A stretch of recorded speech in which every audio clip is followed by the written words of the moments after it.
Bonjour. Merci d'être l'invité de Dimanche Politique cette semaine-ci, politique internationale. Nous ne pouvons pas éviter ce sujet-là, c'est l'élection de Donald Trump. Alors, ben, je ne comprends ce système qui est dans l'Amérique, pour l'État, pour 22, 23, 24, 26, un grand électeur. Qui sont en compétition? Parce que nous avons dit, Hillary Clinton, Donald Trump, qui est maintenant le président élect. Après, il y a des autres candidats aussi qui ont un peu casse-vote dans certains États. Qui fait que madame n'a pas réussi. Explique-nous comment ça se système. Qui c'est des élections? On a 50 États d'Amérique, on a 26 États, un grand État, dépendant des populations. Je retourne autant de grands électeurs qui représentatifs de la population de l'État. Par exemple, on a un État qui est capable d'agir 3 grands électeurs, mais il y a pas autant dans la mesure qu'il est symbolique. Comme à New Hampshire, par exemple, il y en a 3 grands électeurs, mais ça les base de la population. Donc, si il y a une plus grande population, plus il y a un plus grand nombre de grands électeurs qui retournent. Et maintenant, il y a un État qui est un peu comme un first past the post système qu'on a ici. C'est-à-dire que celui qui gagne la majorité absolue, il gagne tout un électeur, grand électeur. Ce n'est pas une question proportionnelle, si pas on gagne 48%, l'autre gagne 47%, à l'autre partage le nombre de grands électeurs. On regarde comme ça. C'est-à-dire qu'il gagne 48%, il rafle tout. C'est ça qui fait un peu la différence du système américain. Maintenant, ça, pour moi, une question, attends, ça, dès l'autre qui nous pose candidat, là, bon, c'est Mandibon, nous disons, maman, je ne vais pas vous rappeler, je ne vais pas connaître. Mais je n'amène 5% de l'électorat, quand même, 5% des votants, qui est assez conséquent et il est capable d'une incidence. Mais une autre leçon à retenir dans cette élection-là, c'est que pour la 5e fois dans l'histoire des élections présidentielles américaines, c'est pour la 5e fois qu'il y a des gens qui gagnent beaucoup plus de votes populaires, qui n'est pas élu président. Et Mme Clinton et Hillary Clinton, un de ces 25-là, avant lui, il y en a Al Gore. Après, bien dans les passés, il y en a plusieurs encore, enfin 3 encore, mais il gagne le vote populaire par 200 000 votes. Hein. Il gagne ici au-dessus de Trump, mais seulement en termes d'électeurs, il gagne. Enfin, Maurice, c'est fini dans ça. Moi, je me dis, Maurice, pourquoi en 87, si je ne me pas tromper, le MMM, tu gagnes plus de votes populaires qu'il gagne un nombre de députés à l'Assemblée. On voit, quand vous gagnez vote populaire, vous mettez tout ensemble, vous trouvez, vous avez fait un petit recherche à le autant qu'il me rappelle comme ça. Donc, et ce système-là, c'est ça qui peut occasionner un débat maintenant aux États-Unis. Est-ce qu'il n'y a pas l'air pour faire une réforme électorale? Pourquoi il est grand temps? Parce que bien souvent, il y a cette espèce de disparité. Justement, quand on regarde la longueur de la campagne PJ McCann, 511 jours. Oui. Donc, nous, Maurice, nous avons 14 jours, mais parfois, on va aller dans des élections. Une autre campagne électorale peut aller jusqu'à la prochaine élection. Donc, c'est pas ça qui me fatigue les Américains. Écoutez, c'est pour cela qu'il y a une campagne électorale présidentielle aux États-Unis. Il coûte autant cher, il coûte beaucoup d'argent. Vous pensez en tout, on a fait une dépense presque 3,3 milliards de dollars dans cette élection. Tous les candidats confondus avec les autres. Hein. Alors, il y a un gros lobby, une grosse boîte, une grosse entreprise qui finance cette campagne-là, qui donne beaucoup d'argent. Livré, il y a une longue haleine, et bon, finalement, un débat présidentiel, ou finalement, la cause qui est parfois, où il y a une situation, par exemple, dans ce cas-là, maintenant, cette fois-ci, le débat finit glisser vers la personnalisée, une commence à gauche, à droite, au bas de la ceinture, finalement, une attaque personnelle, vulgaire. Ben, parfois, moi, tu me dis, la question, est-ce qu'il n'y a pas de ici, il apprendre comment nous faire une histoire qui est bien dommage, hein, et qui fait que, même qui m'a besoin de dire que Hillary Clinton, quand même, à un moment, il y a un débat là, le ban issues, hein, tels que commerce extérieur, entre politique étrangère, ban domaine qu'il y connaît. Et qu'il faut forcément Donald Trump pas connu du tout, parce qu'il y a un businessman, il n'est pas un homme public dans le terme strict qu'il connaît, c'est-à-dire il n'est pas un politicien de sérail, mais il y a un businessman, il y a un tycoon, il y a un Trump Tower, il y a son avion personnel, c'est un bouquin multimilliardaire, et qui n'a aucune expérience de gouvernement. Alors, il y en a des candidats N qui bien rodés dans ce domaine-là, dans le domaine public, c'est-à-dire pour la politique publique, et l'autre, il est bien rodé dans le domaine des finances capitalistes, fait l'argent. Donc, quand Hillary Clinton essaie d'amener un débat sur le commerce extérieur, qui vision, etc., bon, Donald Trump, il passe à côté de la plaque, alors l'attaque il commence une personnelle. Quand l'attaque est une personnelle, évidemment, le travail il besoin de rétalier. Quand il commence à rétalier, là, il y a une qualité, quelque chose qui finit sur outil, et de qui dommage. Hein? C'est deux partis démocrates et ban républicains. Alors, si nous mettons un peu dans le système au sein, que de ban dans le centre droit, comment est-ce que c'est? Et donc, ça, républicain, il prend à partir centre droit, à droite, l'extrême droite. Un démocrate, il prend centre gauche, et puis il y a l'extrême gauche. L'extrême gauche, peine dans les États-Unis. Alors, il prend à partir de la gauche un petit peu, hein, même plutôt côté un peu plus, soi-disant, socialisante, mais pas. L'Amérique, c'est un État capitaliste.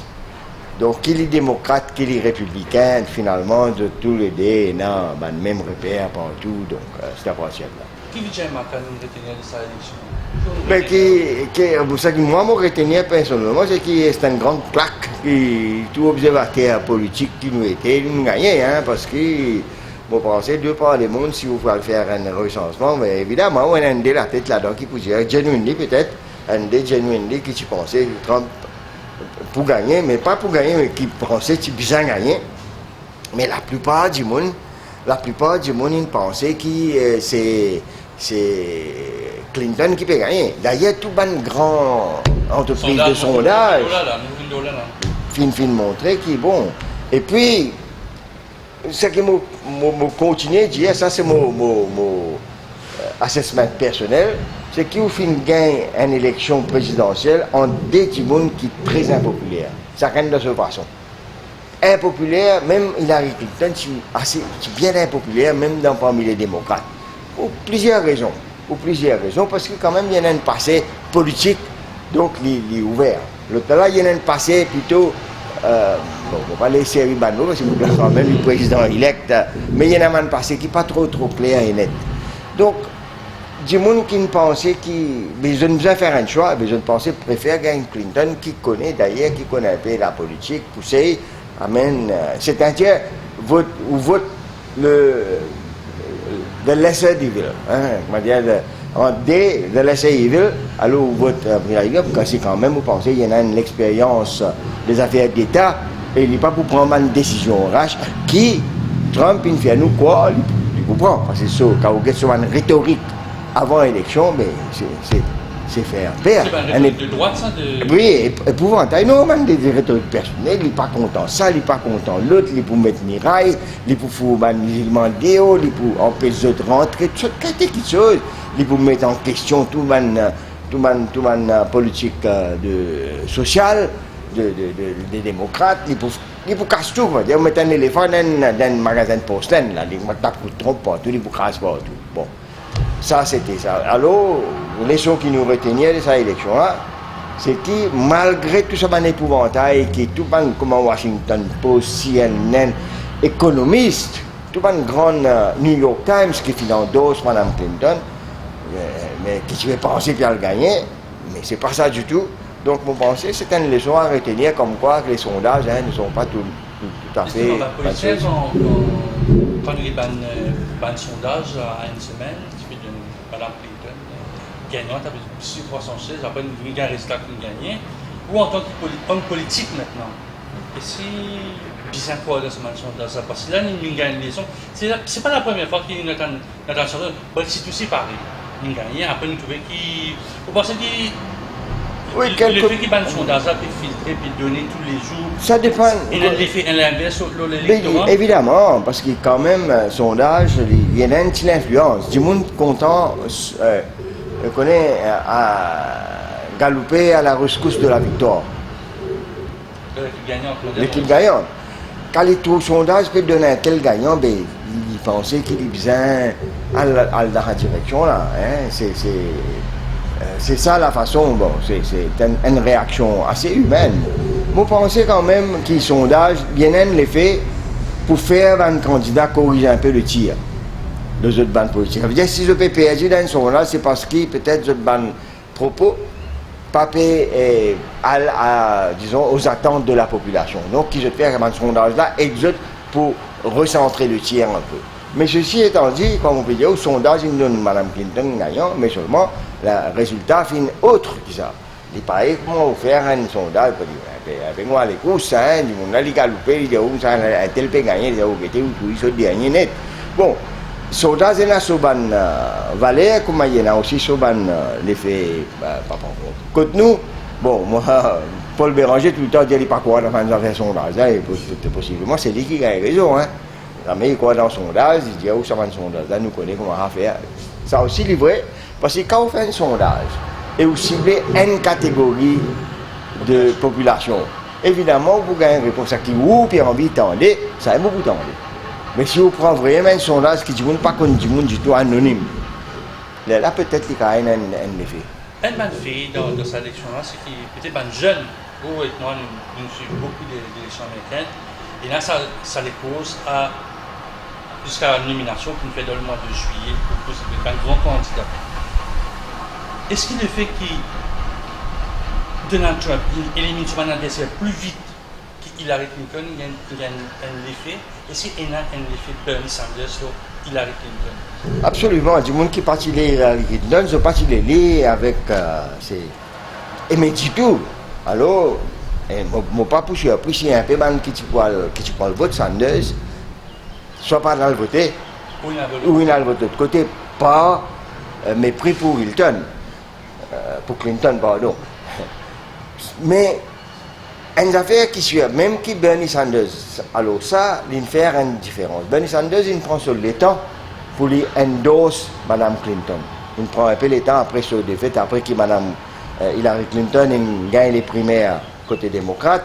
Bernie Sanders, il prend quand même quelques 2 semaines, 3 semaines avant qu'il y vienne, pour lui dire que bon, c'est ça la candidate de ceux et alors, il y a une son de cloche, il y a une analyse qui dit si tu as un autre monde dans place Hillary Clinton qui tu comprends, Trump tu peux perdre. Et en l'occurrence, si Bernie Sanders est là, Bernie Sanders tu peux gagner l'élection. Bon, nous pas connaissons, c'est dans le domaine de la spéculation. L'autre fait qui c'est pas connu, c'est un swing state, c'est-à-dire un doute à droite, un doute un peu dans le centre-gauche. Est-ce qu'il ressemblait un peu à ce qu'on appelle dans Maurice le rural belt? Non, mais si vous guettez sa élection présidentielle aux États-Unis qui fait passer, quand vous guettez la map donc électorale des États-Unis, vous trouvez qu'il s'abelle dans ce qu'on appelle l'Amérique profonde. Hein. Ça veut dire le côté central. Tout bas d'État qui est central, c'est tout une vote républicain. Dans ce bas d'État central là, c'est un fermier, c'est un monde qui occupe. Je ne sais pas qu'on a fait les mondes, si Pakistan là peut faire quoi. Je connais d'autres pistaches, je connais d'autres coton, je connais d'autres ça que je peux planter, d'autres maïs, c'est tout. Alors, Trump, Venezuela là aussi. Washington, ben là, pas cause maïs, pas cause pistache, tout ça là, je cause un grand causé, un grand lobby, Palestine, l'autre, ça m'a dit ça m'a l'état là, c'est le cas des tests aussi ça. Alors, ce qui est arrivé, c'est qu'il y a une place qui, un démocrate, tu pensais, comme acquis, et ils n'ont pas fini de faire Albert, l'électorat traditionnel, et ça m'a une bascule de l'autre côté. Une bascule de l'autre côté carrément. Je prends un exemple. L'État Pennsylvanie, par exemple, qui tient un État démocrate de tout temps. Un État, enfin de tout temps, depuis quelque temps, il est démocrate, c'est un État qui peut produire l'acier. Mais tout connaît qui problème l'acier, c'est fini, c'est bien temps. Trump, il rentre là-dedans. Maintenant, Trump rentre là-dedans. Et Mme Clinton ne peut pas faire les efforts qui besoin envers maintenant. Elle a fini de virer, on allait une virer même. L'effet que Mme Clinton, le président Gonzo, qui coûte son mari Bill Clinton, l'ancien président, c'était aussi un signe, ça. Un signe, absolument. Comment on peut dire où, hein? Finalement, beaucoup surprise, hein, sa élection-là. Et me pensais la plus grande surprise, la plus grande surprise, c'était bien Mme Clinton lui-même. Parce qu'il a une bouche bée, quand il gagne, tout ça, un résultat pas tombé. Il n'a pas bougé. normalement, un candidat dans les élections, autant qu'ils me connaissent, tout le temps, je dois faire un discours, soit un discours de défaite, acceptation, ou bien un discours après clôture de vote. Mais il n'est pas de faire. Il n'est pas fini de faire, il attend sur 24 heures, plus ou moins, et il continue à garder un peu l'espoir. Il continue à garder un peu l'espoir, mais seulement les résultats finissent montrer ce qu'il montre. Quand même, quand c'est en termes de grands électeurs, puisqu'il y a 74 électeurs, il y a de l'autre côté, hein, et ça, les conséquents, les bien conséquents. Et plus encore, ce qui m'a besoin de dire, c'est qu'il peut attendre que le Sénat vienne démocrate. Or, le Sénat, final, tu vas bien à la main libre. Bien à la main libre, bien dans le Congrès, ça veut dire les deux chambres, le Sénat et la Chambre des représentants, tous les deux contrôlés par un républicain. Donc, vous pensez pour lui maintenant sur l'adversaire pour sortir dans ce propre parti.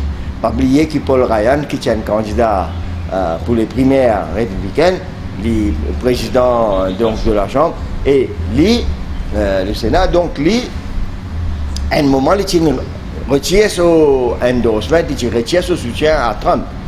Bon, Trump vient passer. Alors, tant de vérité, moi, ce qui m'a fait trouver, c'est que, bon, ce discours finit de changer. Du jour au lendemain. Nous venons là. Nous trouvons qu'après le résultat du soir, nous trouvons le Trump qui est sorti, c'est peut-être l'effet de la victoire, une cause réunification, nous avons réunifié le pays, nous avons morce la main dans la main. Mais vous connaissez, c'est un discours un peu normal d'un vainqueur, qui est bien. Il est venu, il dit bon, maintenant qu'une élection est finie, il trouve une qualité qu'il ne peut pas trouver dans son adversaire. Justement, oui. Dans la campagne, il trouve une qualité extraordinaire dans Mme Clinton, qui contribuait beaucoup pour l'avancement des États-Unis. Bon, une rhétorique qui finit totalement différent de ce qu'il peut tenir comme langage jusqu'à l'élection. Et tu peux me dire que si l'État a gagné, ben, il a arrêté, c'est pas pour accepter ce résultat-là ou pas. Alors qu'il va dire non. Bon, ça, il est un peu normal. Donc, il vient pendant une campagne, il dit toutes sortes d'affaires. Après, quand il ressaisi, il trouvait qu'il bon, maintenant, il besoin d'être le président de tous les États-Unis, ce qu'il dit d'ailleurs. Et je me rappelle que moi, quand je suis fait, un nouveau collègue qui interviewé en 2008, juste après l'élection Obama, je me dit, ce qu'Obama fait promettre avant l'élection, il n'est pas pour réussir à faire parce que ce n'est pas lui qui contrôle ce dossier-là. C'était dans le cadre de clôture de Guantanamo Bay, on connaît qu'on garde ban prisonnier dans Cuba.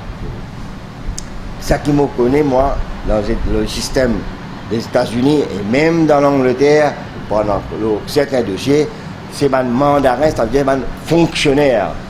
Hein, c'est la fonction publique qui préserve la continuité d'une politique étrangère du pays. Dans le cas des États-Unis, il y a une question qui concerne les affaires étrangères et les questions militaires, les interventions des États-Unis, c'est Pentagone, donc qui est le ministère de la Défense, et le département d'État, qui est le ministère des Affaires étrangères à Washington, qui gère ce dossier-là, qui est l'incidence, sa politique. Alors, même un président, quand il promet ça, la police est pour expliquer qui fait ce qu'il dit là, pas capable de faire ça. Mais dans le le président élu, Donald Trump, c'est son vice-président qui peut tirer le transition team. Alors, dans Maurice, vainqueur connu, 3 jours, il y a une phase de la constitution de démission de 30 jours. Ça veut dire ça, transition team? Transition team, ça veut dire, vous connaissez la période de la présidence, qui est normale, il y a jusqu'à janvier. Donc, mais élection fait en novembre. Élection fait en novembre. Depuis novembre jusqu'à janvier, c'est donc le président, parce qu'il y a un grand pays, il gagne l'occasion, commence à mettre en place ce bon système, commence à interviewer du monde qui plaît correct pour mettre telle place. Alors, il doit faire bien attention parce que, étant un grand pays, le super puissant, le pays le super puissant du monde, donc il doit faire bien attention que ça n'a que de placer comme à la tête de plusieurs institutions qui existaient et de faire aussi de subir aussi une pression de un groupe de lobby qui fait travail dur pendant les élections, qui fait financer, qui finance beaucoup, donc il y a tout cela pour mettre, donc il y a quelqu'un qui veut aller, bon, il fait décider qui c'est ce vice-président qui pour préside l'équipe de transition là, avec le gouverneur Christie, qui est un candidat là, hein, pour les primaires, mais qui finit désister en faveur de Trump. Bravo pour lui, hein, et il est à côté de Christie, à côté de du candidat Trump pendant toute la campagne. Et d'ailleurs, c'est lui qui a créé le problème de pont levé par levé dans son état. Alors tout ça la fin. Du monde quand pour voter, il peut voter sur manière de voter, c'est tout. Petite question, tu parles de Hillary, c'est-à-dire Hillary qui fait une défaite, qui sort de la vie politique, ça dépend. Américain pas permis de parler que Mme Maurice, leader retourné. Non, ça dépend de lui. S'il a envie de régaler pour une primaire, ben, il n'est pas pour faire lui. Pour une prochaine bout, s'il a envie. Bon, il y en a 69 ans quand même. Trump en a 70 ans. Quand il assume sa présidence, il peut arriver jusqu'à 74, 75 ans. Bon, Bernie Sanders, si des années à 75 ans, quand il paye la guerre pour sa primaire. Là, donc, les États-Unis, ça qui me dit parfois, du monde qui a besoin de jeunes. Ce n'est pas une question de jeunes. Un jeune de 69 ans. Algo. Non, mais il me connaît, mais il n'a rien à faire. Bon, Algo, des fois, tu es vice-président, là, il vient contre George Bush, mais seulement, quand il interdit, il gagne le vote populaire. Bon, il n'est pas revenu, hein. Bon, c'est une décision. Je vous inquiète un peu qu'il l'état d'esprit de démocrate dans le système, et c'est à partir de là qu'il prend cette décision. Mais bon, pensez qu'Hillary Clinton, elle a autre chose pour faire, elle peut faire une cancel lecture, il peut continuer à gagner une cancel. Qui peut continuer, par exemple, par exemple, Bill Clinton. Nous arrivons dans la dernière partie, ça, l'interview de dimanche politique. Qu'est-ce que ça veut dire pour les élections de Donald Trump? Parce que la droite très droite, est-ce que c'est le retour des faucons? Non, moi je pense que c'est un signe, hein, Maurice nous besoin, parce que nous sommes un pays assez vulnérable et nous dépendons de l'extérieur pour nous survivre. Qui fait moi dire ça, c'est parce que tout ce que nous consommons, nous importé. Et tout les affaires qui nous importé sont sortis de l'Europe, de l'Angleterre, un peu des États-Unis. Nous avons une exportation qui est basé sur un instrument préférentiel qui appelle AGOA et qui est créé pour la première fois par Bill Clinton, bon, qui continue sous Bush et qui continue sous Obama. Et je pense qu'il peut continuer, il passe jusqu'à 2025, nous allons voir qui Trump peut faire. Mais seulement nous devons être vigilants parce que quand nous avons tendance dans le monde en ce moment, il y a une remontée de la droite ou bien il y a un rejet de la politique telle qu'on nous connaît, qui nous fait connaître partout, hein, de par le monde. Là, on a une Brexit, après on a regretté. Dans l'Amérique, voilà, une vote Trump, après je commence à faire manifestation, dire qu'il n'est pas nous président, il est ici, là-bas. Bon, nous, Maurice, nous avons tout ça là de près. Bientôt pour une élection en France, il n'est pas impossible de la droite ou tous autres émerger, c'est la droite qui gagne, ou bien la droite pour émerger, ou Marine Le Pen nous pas connaît, moi je n'espérais pas. Bon, ça c'est l'opinion personnelle. Quand on get tout ça là ensemble, Maurice, nous devons être vigilants. Nous devons suivre un dossier de près, ne pas faire une affaire là-haut, ou bien avec un DGRT. Alors moi, pour me dire où, encore un coup, moi un homme politique, là on dit un homme politique de Maurice, moi appartenir à une partie, et je suis fier qu'il s'apporte dans sa partie-là, le MMM, nous avons du monde qui pense en profondeur dans toutes ces questions-là. Quand nous causons, nous ne pas dire les pour la galerie, nous connaissons qui nous peut dire, et ça qui fait nous en colère quand nous peut dire que Brexit nous besoin l'équipe qui met des bouts bien avant. Malheureusement, le Premier ministre dit l'écho pas encore venu, nous peut finir comment se faire veiller. L'autre il dit si pas bien mettre un comité, et puis tu vas un comité pour dire car Trump gagner, mais ça qui n'est arrivé. Bon, nous sommes prévoyants. Gouverner, c'est prévoir, et comment on peut dire ou dans même nous qui quittons au Parlement, mais nous avons l'équipe en dehors Parlement et en dehors au Parlement qui réfléchit sur toute cette question-là qui est important pour Maurice. Alors, ça qui me dit, qui besoin arriver à cela, nous devons être vigilants et nous devons conduire nous correctement. Correctement parce que la politique étrangère n'est pas une affaire qui vous fait par coup de tête. Il n'est pas coup de tête ça. Ou bien vous ne rentrer dans une caverne, ou assister, ou méditer, ou penser, ou connaître qui peut arriver parce que bon Dieu on est à la fois. Ça, tout ça là, ça vous affaires personnelles, mais les affaires d'État sont les affaires d'État et ils demandent beaucoup de réflexion, beaucoup de vigilance parce que comment vous prenez une décision Si vous mal prenez, il y arrive ça parfois, nous tous faisons une erreur. Et si vous prenez une mauvaise décision, sur répercussions capables bien grave, bien. De ces chagos, souvent, c'est un durcissement de la position américaine.